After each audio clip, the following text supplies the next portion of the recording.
बहुत बार पेपर में पूछा जाता है इस टाइप के। तो दोस्तों इस प्रश्न को देखने में बड़ा लगता है, सॉल्व करना बेहद ही आसान है, बस तरीका जान जाइए, आपको सेकेंडों नहीं लगेगा इस प्रश्न का आंसर देने में।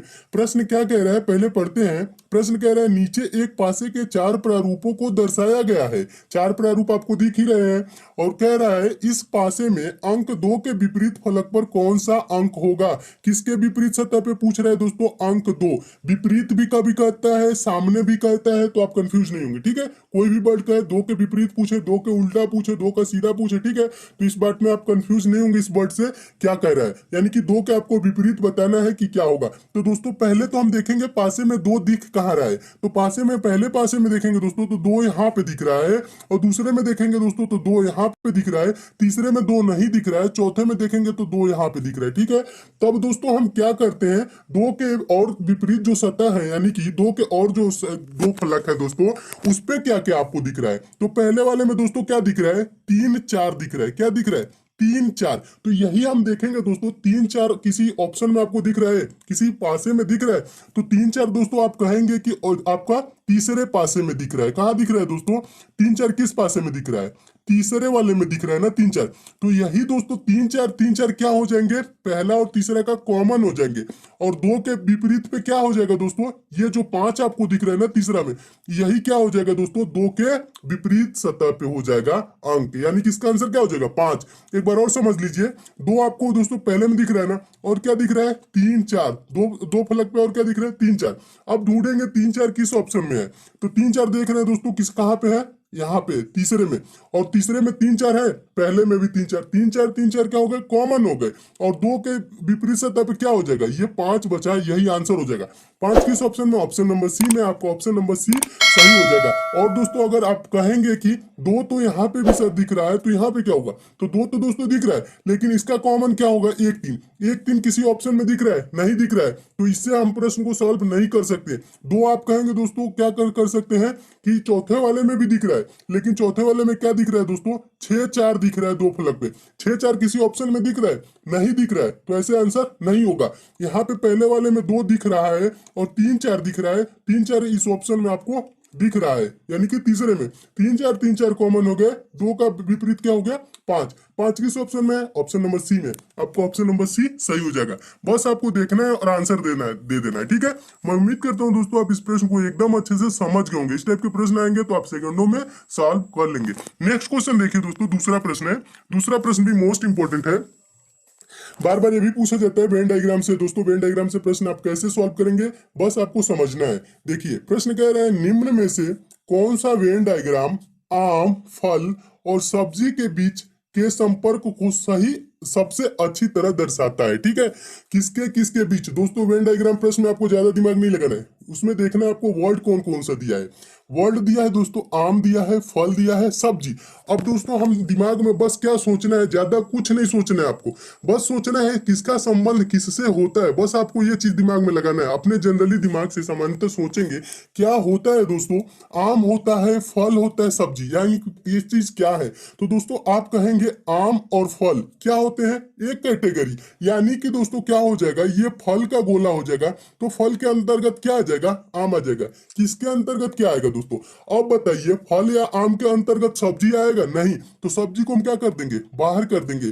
फल के अंतर्गत आम आ जाएगा और सब्जी को बाहर, तो आपका वेन डायग्राम इस टाइप से बन जाएगा। इस टाइप से देखेंगे वेन डायग्राम किस ऑप्शन में, तो ऑप्शन नंबर देखेंगे दोस्तों बी में आपको दिख रहा है, तो आपका ऑप्शन नंबर बी सही हो जाएगा। क्या हो जाएगा दोस्तों, ये आपका फल हो गया, और फल के अंदर ये आम हो गया, और सब्जी क्या हो जाएगी, बाहर हो जाएगी, ठीक है। तो ऑप्शन नंबर आपका बी सही हो जाएगा। मैं उम्मीद करता हूँ दोस्तों आप इस प्रश्न को भी एकदम अच्छे से समझ गए होंगे। क्या सोचना है, जो वर्ड दिया है उसमें हमें देखना है कि रिलेशन किसका किससे है। जिसका रिलेशन एक जैसे है उसको हम एक तरह कर लेंगे, जिसका अलग है उसको हम अलग कर लेंगे। अगला प्रश्न देखिए, अगला प्रश्न भी मोस्ट इंपॉर्टेंट है। तीसरा प्रश्न देखिए, अभी और क्लियर आपका हो जाएगा, वेन डायग्राम से भी है, मोस्ट इंपॉर्टेंट प्रश्न ये भी है।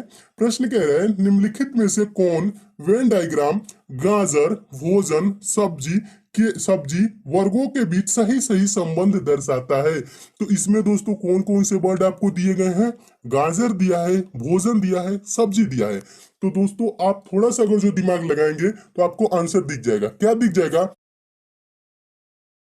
के अंतर्गत सब्जी आता है, यानी इसके अंदर हो जाएगा। और सब्जी के अंदर ही क्या आता है दोस्तों, गाजर आता है। क्या आता है, सब्जी के अंदर गाजर आता है। ये नहीं कि बोलेंगे गाजर फल है, ठीक है, गाजर सब्जी के अंतर्गत आता है। तो इसका वेन डायग्राम कैसे बन जाएगा, इस टाइप से बन जाएगा। और इस टाइप से वेन डायग्राम किस ऑप्शन में आपको दिख रहा है दोस्तों, ऑप्शन नंबर ए में दिख रहा है। आपका ऑप्शन नंबर ए सही हो जाएगा।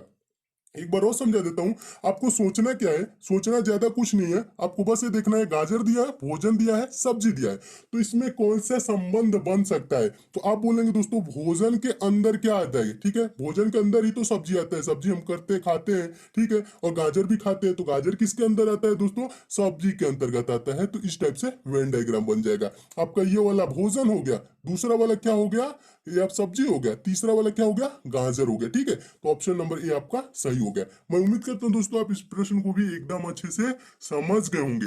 नेक्स्ट क्वेश्चन देखिए दोस्तों, चौथा प्रश्न। चौथा प्रश्न भी मोस्ट इंपोर्टेंट है, बहुत बार पेपर में भी प्रश्न पूछा जा चुका है दोस्तों, आगे भी आपको पूछा जाएगा, तो आपको ज्यादा इस प्रश्न के लिए सोचना नहीं है, आप सेकंडों में आंसर देंगे। कैसे, समझिए। प्रश्न कह रहा है एक 18 सेंटीमीटर के ठोस घन से यदि 3 सेंटीमीटर के छोटे छोटे घन बनाए जाएं तो कुल कितने घन बनेंगे। तो दोस्तों आपको बता दूं, अगर जो कोई घन है जिसका भुजा ए है तो उसका आयतन क्या होता है दोस्तों, घन का आयतन होता है ए क्यूब, यानी कि भुजा का क्यूब होता है, भुजा का घन होता है, ठीक है। तो कोई दोस्तों क्या है उसका, यानी कि 18 सेंटीमीटर का उसका क्या है, एक 18 सेंटीमीटर का ठोस घन है, ठीक है। तो हम क्या करेंगे दोस्तों, उसका भुजा कितना है, 18 सेंटीमीटर का है ना, तो उसका क्यूब कर लेंगे और क्या करें, 3 सेंटीमीटर के छोटे घन बनाया जाए। तो 18 सेंटीमीटर के घन का आयतन दोस्तों क्या होगा, हम उसका आयतन देखेंगे। आयतन क्या होता है दोस्तों, ए भुजा वाले घन का आयतन पहले समझ लीजिए, ए क्यू होता है। आयतन क्या होता है, ए क्यू होता है ना। तो 18 सेंटीमीटर वाले भुजा का घन का आयतन क्या होगा दोस्तों, 18 का क्यूब होगा। 18 का क्यूब का मतलब क्या होता है दोस्तों, 18 गुणे 18 गुणे 18। ज्यादा दिमाग नहीं लगाना है, बस देख इतना समझिए, ठीक है। और क्या कह रहा है, चूंकि 3 सेंटीमीटर के छोटे छोटे घन बनाए गए हैं, तो क्या करना है दोस्तों, छोटे छोटे घन बनाए गए 3 सेंटीमीटर के, तो 3 सेंटीमीटर वाला घन का आयतन क्या हो जाएगा, ए क्यू, यानी कि 3 का क्यू। 3 का क्यू का मतलब 3 गुणे 3 गुणे 3, बस बटा इतना करना है, आपका आंसर आ जाएगा कि कितने घन बनेंगे। तो इसको दोस्तों हम कटाते कैसे हैं, 3 छक्के 18 और फिर इससे कटा लेंगे 3 छक्के 18, इस 3 से ये 18 कट जाएगा। तो आपका कितना होगा दोस्तों, 6 गुणे 6 गुणे 6, तो क्या हो जाएगा, 6 6 के 36, 36 के 216, क्या आ जाएगा दोस्तों, 216। क्या आ जाएगा आंसर, 216। 216 किस ऑप्शन में है, तो ऑप्शन नंबर ए में है। आपका ऑप्शन नंबर ए सही हो जाएगा, इसका आंसर क्या हो जाएगा, 216। एक बार और समझा देता हूं, देखिए दोस्तों आपको ज्यादा कुछ नहीं सोचना है, घन का आयतन क्या होता है और कितना काटा जाना है, ये चीज नहीं सोचना है। आपको प्रश्न में दे दे कि छोटे छोटे घन बनाना है, 18 सेंटीमीटर के ठोस घन है, तो आपको दोस्तों बस ये चीज दिमाग में रखना है ना, आपको फार्मूला नहीं रखना है रीजनिंग के लिए। मैं तुम्हें आपको बताऊंगा फार्मूला सारी चीज, लेकिन इसमें क्या करना है, आपको फार्मूला नहीं रखना है, आपको बस करना है 18 है ना, तो हम क्या करेंगे, 18 को 3 बार गुणा कर देंगे, 18 गुणे 18 गुणे 18, और बटा क्या कर देंगे, 3 छोटे छोटे जिससे घन बना देते हैं उसको हम बटा में 3 बार कर लेंगे, 3 गुणे 3 गुणे 3। अब इसको कटा लेंगे, आपका क्या आ जाएगा, कुल घन कितने बनेंगे उसकी संख्या आ जाएगी। तो इसको कटाएंगे तो 3 छक्के 18, फिर 3 से 18 कटाएंगे तो 3 छक्के 18, और 3 से इसको कटाएंगे तो 3 छक्के 18। तो ये 6 गुणे 6 गुणे 6 कितने बार हो गए, 3 बार। तो इसको गुणा कर देंगे, 6 6 के 36, 36 छक्के 216, तो 216 टोटल घन बनाएंगे जाएंगे 3 सेंटीमीटर के। तो ऑप्शन नंबर ए इसका क्या हो जाएगा, सही हो जाएगा। इतना बस आप दोस्तों ध्यान रखेंगे, आपका प्रश्न गलत नहीं होगा, आपका आंसर आ जाएगा। मैं उम्मीद करता हूं दोस्तों आप इस प्रश्न को भी एकदम अच्छे से समझ गए होंगे। ये प्रश्न दोस्तों पेपर में आता है तो ज्यादातर स्टूडेंट छोड़ देते हैं, लेकिन आपको छोड़ना नहीं है, ठीक है, आप ऐसे सॉल्व करेंगे, आपका आंसर आ जाएगा। अगला प्रश्न देखिए दोस्तों, पांचवा प्रश्न मोस्ट इंपोर्टेंट प्रश्न है, डायरेक्शन से है प्रश्न, ये भी बहुत बार पेपर में पूछा जा चुका है। इस प्रश्न को आप कैसे सॉल्व करेंगे। प्रश्न कह रहा है एक व्यक्ति का मुंह उत्तर की ओर है, वह घड़ी की सुइयों की दिशा में 45 डिग्री घूम जाता है, इसके बाद वह घड़ी की सुइयों की विपरीत दिशा में 90 डिग्री घूम जाता है। अब उसका मुंह किस दिशा में है, ठीक है। तो इस प्रश्न के लिए दोस्तों आप क्या करेंगे, पहले तो आपको सोचना है दोस्तों घड़ी की दिशा। घड़ी की दिशा क्या होती है, मान लेंगे ये घड़ी है, तो घड़ी कैसे चलती है दोस्तों, घड़ी ऐसे चलती है, देख समझ लीजिए दोस्तों कैसे चलती है, ऐसे ही तो चलती है ना। आपका क्लॉकवाइज डायरेक्शन यही होता है, ऐसे चलती है। और यहाँ पे तो कहा 45 डिग्री घड़ी की दिशा में, सुइयों की दिशा में घूमता है, और 90 डिग्री विपरीत दिशा में।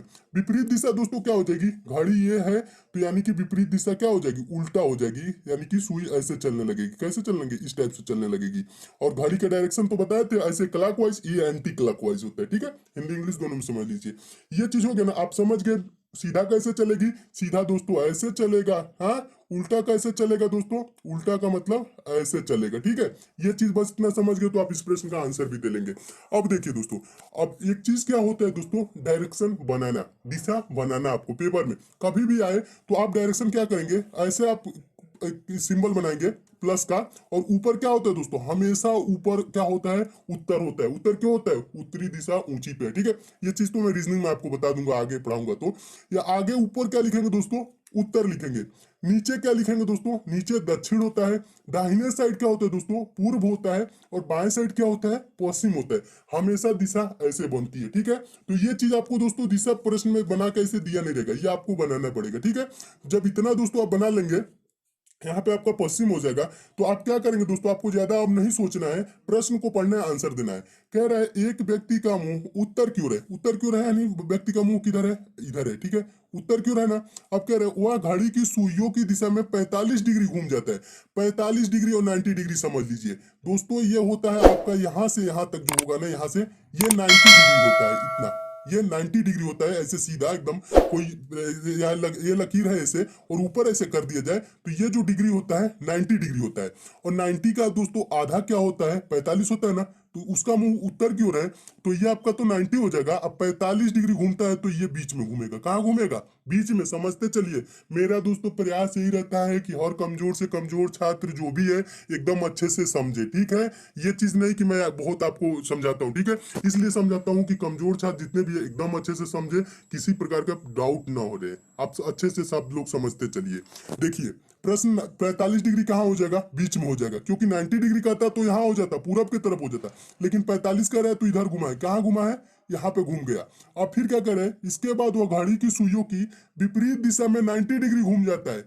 तो यहाँ पे तो जो घुमा ही है, अब विपरीत दिशा कहाँ हो जाएगा दोस्तों, घड़ी की सुई की दिशा में ऐसे घुमा है 45 डिग्री। अब विपरीत दिशा कैसे हो जाएगा दोस्तों, ऐसे हो जाएगा। और 90 डिग्री घूम रहा है तो 45 डिग्री को अगर जो घूमेगा तो यहाँ हो जाएगा, और 45 घुमा देंगे तो कहाँ हो जाएगा, यहाँ हो जाएगा, यानी कि 90 डिग्री ये दिशा हो जाएगी। तो दोस्तों अब बताइए उसका मुंह किस दिशा में है, तो आप कहेंगे कि इसका मुंह दोस्तों है उत्तर पश्चिम। अब दोस्तों दिशा का निर्धारण कैसे करते हैं मैं आपको बता दूं, इसका मुंह यहाँ पे दोस्तों है, तो ये देखिए ये ऊपर उत्तर है और ये पश्चिम है, तो इस दिशा को हम क्या बोलेंगे, उत्तर पश्चिम बोलेंगे। क्या बोलेंगे, उत्तर पश्चिम। उत्तर पश्चिम किस ऑप्शन में, ऑप्शन नंबर बी में। और यहाँ पे दोस्तों अगर मुंह है तो ऊपर उत्तर है, दाहिने साइड पूर्व है, तो इसे हम पूर्व उत्तर भी बोल सकते हैं, उत्तर पूर्व भी बोल सकते हैं। ठीक है, अगर जो यहाँ पूछता दोस्तों यहाँ पे तो क्या होता, उत्तर पूर्व होता, लेकिन यहाँ पे इसका मुंह आ गया दोस्तों यहाँ पे, तो क्या हो गया, उत्तर पश्चिम। उत्तर पश्चिम किस ऑप्शन में, ऑप्शन नंबर बी में। आपका ऑप्शन नंबर बी क्या हो जाएगा, सही हो जाएगा। मैं उम्मीद करता हूँ आप एकदम अच्छे से समझ गए होंगे। 45 डिग्री घुमा तो यहाँ, फिर 90 डिग्री इधर एंटी क्लॉक में घूम गया तो यहाँ हो गया, और ये आपका उत्तर है, या पश्चिम है, यानी कि उसका मुंह अब उत्तर पश्चिम दिशा में। उत्तर पश्चिम ऑप्शन नंबर बी में, आपका ऑप्शन नंबर बी सही हो जाएगा। मैं उम्मीद करता हूँ दोस्तों आप इस प्रश्न को एकदम अच्छे से समझ गए होंगे।